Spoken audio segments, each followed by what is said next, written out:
анх одоо би энэ Эпштейн гэдэг үүнтэй холбоотой мэдээллийг байнга орооны хурал дээр ингээд хэлэхэд бол мэдээж иргэдэд бол жоохон хөндөй тусч ийсэн.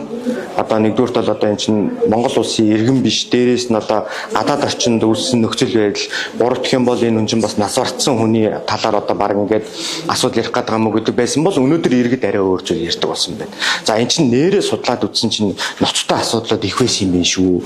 Бид одоо энэ дээр цаашд одоо бас онцгой анхаарал хандуулж ажиглаж байна. Сонсголоо бас амжилттай зохион байгуулаарай гэдэг одоо иргэдийн санал одоо бодлоод надад ихээр ирж байгаа. За мөн одоо Монгол улсын ерөнхийлөгчөөр ажиллаж байсан захиагийн хэлбэг дээр жих орондоо хүрэлцэн ирсэнд миний бих талахгүй ш хандж байгаа. Өнөөдөр энэ ард түмэндээ үнэн зөв байдлыг тодорхойлж хэлэх ёстой. Худлаа ярих хэрэггүй. Худлаа ярих хэрэггүй. Одоо жишээлбэл одоо би ингээд бодит фактуудыг гаргаж ирж тухайн сонсгол дээр одоо хууль хэлтэн байгууллагаас шинжээч нар орж иж мэдээлэл хийх байх гэж одоо төсөөлж ажиллаж байна. Одоо би бас бэлтгэл ажлын шатнд явж учраас асуудлыг бол тийм дэлгэрэнгүй ярих нь бол илүү чулуу гэж бодож байна. Нөгөө талаар үзэхэд бол жишээлбэл одоо ямар нэгэн одоо үндсэн арга хэмжээндээр одоо хамт зураг авахс нэг таарлцсан төдий гэдэг зүйл ярьж байгаа нэг талтаа үгүйсэхтэй дэрж байгаа байхгүй тийм ээ.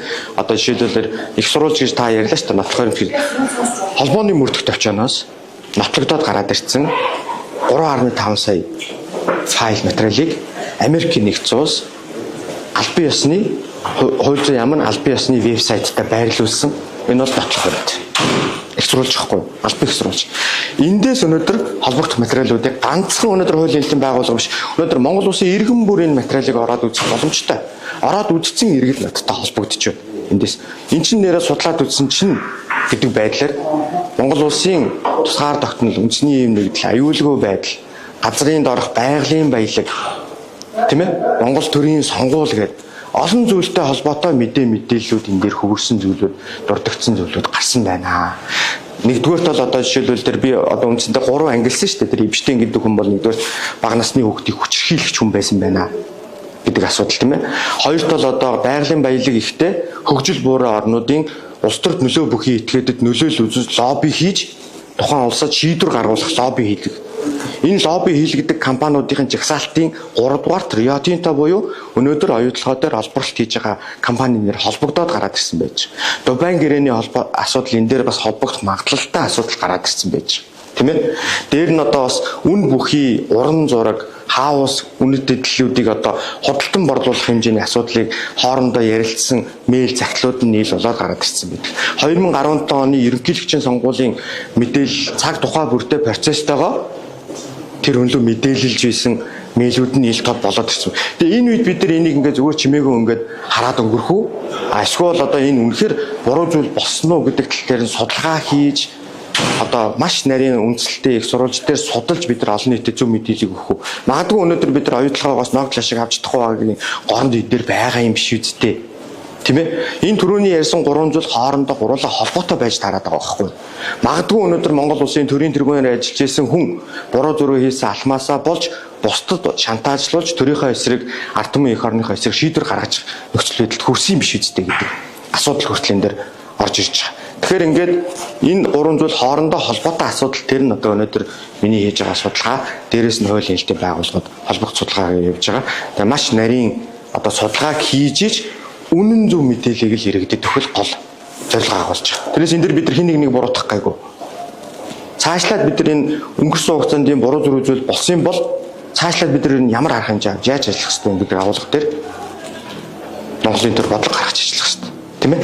Тэгэхээр эдгээр зүйлүүдийг анхаарч одоо энэ сонсголын ажилдаа бэлдэж байгаа. Сүүлийн үед одоо бас энэ цахим орчинд бас хэд хэдэн ёс суртахуунгүй зүйлүүд бас нэлээд яригдлаа шүү дээ. Жишээлбэл одоо 5 өнчөө охиныг нэмэх 18 буюу том хүний кинонд тоглуулах талаар ярилцлага одоо нэр бүхий хүн олон нийтэд ярьсныг гарлаа. Энэ чинь өөрөө энэ ёс суртахууны асуудал энэ нийгэм өнөөдөр ямар өндөр түвшинд энэ асуудалд одоо эмзэг хандж байна гэдэг тийм ээ. Цаашлаад энэ талтаа өнөөдөр ингээд ёс суртахууны ямар дороотл явагдаж байна гэдэг зүйл дээр өнчөө хөхөд өнөөдөр одоо жишээлбэл эзэнгүү гэдэг агуулгаар юунд ч ашиглаж болох үс юм параметр шиг зүйл болж хувирсан юм уу гэдэг юм эмзэглэл хүртэл өнөөдөр нийгэм төрлөө тийм ээ. Цаашлаад одоо тэр Эпштейн гэдэг хүнтэй бусад улсуудын нэр бүхий улс төрд нөлөө бүхий хааны удам угсаа байсан улсууд хүртэл өнөөдөр холбогдоод бусад улсууд сонсгол зохион байгуулаад хариуцлагаа тооцоод тийм ээ гэр бүлийн хаан удмын хаан жагсаалтаас хасхын насаад ингээд одоо жишээлбэл одоо сая Аюулгийн аймагт газардаад нислээгээд Билл Гейтс гэж одоо дэлхийд алдартай хүний талаар хүртэл одоо гол одоо өв залгамжлах хөрөнгө оруулагч нь хүртэл хөрөнгө оруулалтаа цуцалж татаж одоо ингэж асуудал нь үндсэндээ эвжтэнтэй холбоотой байсан гэдэг агуулгаар одоо эдгээр зүйлүүд нь явж байгаа. Тэгэхээр энэ цаад агуулгаараа өнөөдөр дэлхийн нийт өнөөдөр дэлхийн хүн ам өнөөдөр энэ ёс суртахууны доголдол нь ёс бус үйлдэл эдгээр зүйлүүдийн эсрэг арга хэмжээ аваад эхэлсэн байгаа үед Монгол улс зүгээр хараа зогсох уу? Үнэхээр энэ нэр холбогдсон байгаа үед нягтлж судалж гаргаж ирэх зайлшгүй шаардлага байна л гэж агуулга дээр хандж байгаа. Тэрнээс энд ямар нэгэн улс төрч шаардлага нь байхгүй. Энд улс төрийн зорилго агуулж байгаа гэж бас зарим нэг хүмүүс хэл мэдээлээ яринлээ. Тийм зүйл огт эндээсээ байхгүй. Өнөөдөр парламентын гишүүн гэдэг бол ард түмний элч ард түмнийг төлөөлж байгаа хувь ард түмэнд үнэн мэдээллийг хяналт хэрэгжүүлэгчийн үүргийнхаа өрөөнд гаргаж иж мэдээлэх ёстой гэдэг агуулгаар энэ сонсголт хандж байгаа.